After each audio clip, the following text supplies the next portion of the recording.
Hey guys, hope நீங்கள் எல்லோரும் நல்லா இருக்கீங்கன்னு நம்புகிறேன். இன்றைக்கி நான் டேஸ்டியாக குயிக்காக எப்படி தேங்காய் சட்னி செய்யலான்றதை பார்க்கலாம் வாங்க. ஃபஸ்ட்டு இதோட இன்க்ரீடியன்ஸ் எல்லாம் பார்த்துக்கலாம். ஒரு மிக்ஸி ஜாரில் வந்துட்டு ஒரு கைப்பிடி அளவு தேங்காய் சின்ன சின்னதாக கட் பண்ணி போட்டுக்கோங்க. 2 பச்சை மிளகாய் எடுத்து போட்டுக்கோங்க. அதுக்கப்புறம் வந்துட்டு ஒரு சின்ன அளவு இஞ்சி எடுத்து போட்டுக்கோங்க. அப்புறம் நான் வந்துட்டு தேங்காயெல்லாம் வந்துட்டு அரை மூடியாக கட் பண்ணி அந்த தேங்காய் எடுக்கும்போது எனக்கு அந்த மூடியில் வந்துட்டு பவுலாக யூஸ் பண்ண வந்துட்டு பிடிக்கும். என்னென்ன கட் பண்ணுறனோ அதையெல்லாம் வந்துட்டு அதுக்குள்ளே போட்டு வச்சு சமைக்கும்போது நான் அதை யூஸ் பண்ணிப்பேன். உங்களுக்கு அது பிடிக்குமா? கமெண்டில் சொல்லுங்கள். அப்புறம் நான் கொஞ்சமாக வந்துட்டு பொட்டுக்கடலை வந்து எடுத்திருக்கேன். கொஞ்சம் அதுக்கு தேவையான அளவு வந்து உப்பு வந்து போட்டுக்கோங்க. தேவையான அளவு வந்துட்டு கொத்தமல்லி கொஞ்சம் சிறிதளவு எடுத்துக்கோங்க. இது வந்துட்டு சட்னியோட டேஸ்ட்டை வந்துட்டு அதிகப்படுத்தி கொடுக்கும். தேவையான அளவு தண்ணி வந்துட்டு ஊற்றிக்கோங்க. அப்புறம் மிக்சியில் வந்துட்டு நல்லா கொரகொரப்பாக அரைக்காமல் நல்லா ஃபைன் பேஸ்ட்டாக வந்து அரைச்சிக்கோங்க. தேங்காய் சட்னிக்கு வந்துட்டு எனக்கு ஃபைன் பேஸ்ட்டாக அரைச்சா தான் வந்துட்டு பிடிக்கும். இப்போ அரைச்சாச்சு.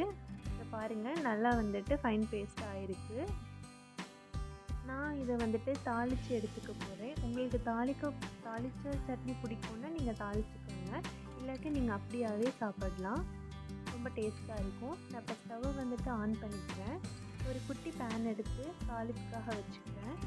இப்போ அதில் தண்ணி இருக்குது. அந்த தண்ணி சுண்ட வரைக்கும் கொஞ்சம் நான் வெயிட் பண்ணுறேன்.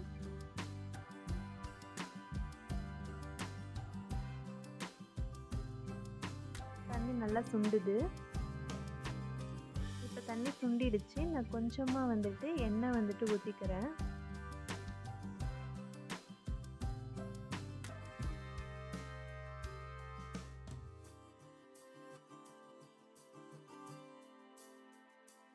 இப்போ ஒரு 1/4 டீஸ்பூன் வந்துட்டு கடுகு, உளுந்தம்பருப்பு, கடலைப்பருப்பு, அப்புறம் வந்துட்டு கொஞ்சமாக கருவேப்பிலை வந்துட்டு ஆட் பண்ணிக்கோங்க. பண்ணிவிட்டு கொஞ்ச நேரம் வந்துட்டு வதக்கி விடுங்க. அப்புறம் வந்துட்டு ஸ்டவ்வை வந்துட்டு ஆஃப் பண்ணிவிடுங்க. அரைச்ச தேங்காய் சட்னியை வந்து ஊற்றிட்டு ஒரு தடவை நல்லா வந்துட்டு மிக்ஸ் பண்ணி விடுங்க.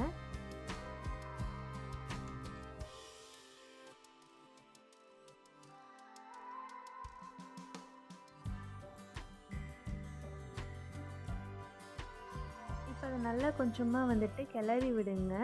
அவ்வளோதான், சுவையான டேஸ்டியான தேங்காய் சட்னி வந்துட்டு ரெடி ஆகிடுச்சு.